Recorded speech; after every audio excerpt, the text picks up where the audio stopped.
തിരിച്ചു കിട്ടിയെന്ന സമാധാനത്തോടെ കഴിയായിരിക്കും, അല്ലേ മുത്തശ്ശി? വിക്രം നിരഞ്ജനെ കൊന്നതിന് ഒരേ ഒരു ദൃക്സാക്ഷി.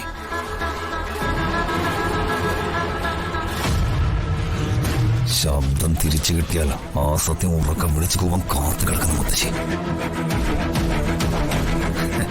ഇല്ല മുത്തശ്ശി, നിങ്ങളെ തീർക്കാൻ ഈ കുടുംബം ഒന്നോടെ കത്തിക്കണമെന്ന അവസ്ഥ വന്നാൽ അതും ചെയ്യുന്നവനാണ് ഈ വിക്രം.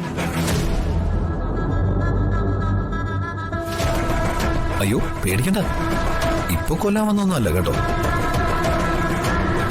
ഈ മുറിയിലെ ഒരു ക്യാമറ വെക്കണം.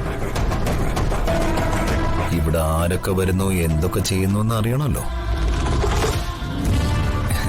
എന്നിട്ട് അതിനനുസരിച്ച് എനിക്ക് കരുക്കൾ നീക്കാൻ.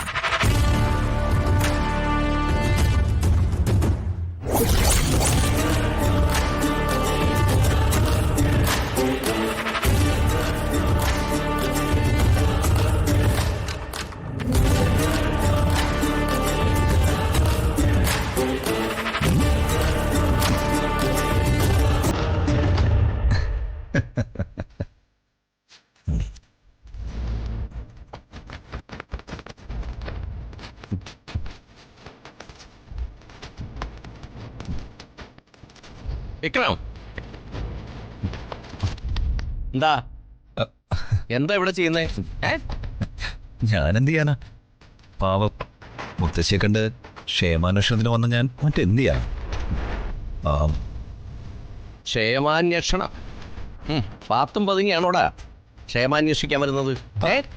അളിയനെന്താ ശത്രുവിനോടൊന്ന പോലെ സംസാരിക്കുന്നത്? പാത്തും പതുങ്ങിക്ക് വരെ ഞാൻ എന്ത് തെറ്റാ ചെയ്തേ? ഓ, ഒന്നും അറിയാത്തൊരു പുണ്യാത്മാവ്. സ്വന്തം ചെലവിൽ കുടുംബാംഗങ്ങളെ കൂട്ടി വിനോദയാത്ര സംഘടിപ്പിക്കൽ, സുഖിപ്പിക്കാൻ. എല്ലാം വർഷയുടെ സന്തോഷത്തിനാണെന്നുള്ളൊരു പുകമറയും. ഇതിനെല്ലാത്തിനും പിന്നിലുള്ളത് വിക്രമെന്ന ബുദ്ധിരാക്ഷസന്റെ ചതിയായിരുന്നടാ. ചതിയോ? മനസ്സിലായില്ല. നിന്റെ ലക്ഷ്യം വർഷ ഇല്ലാതാക്കുകയായിരുന്നു. വർഷ ആത്മഹത്യയായിരുന്നില്ല, നീ തള്ളിയിട്ട് കൊന്നതാ.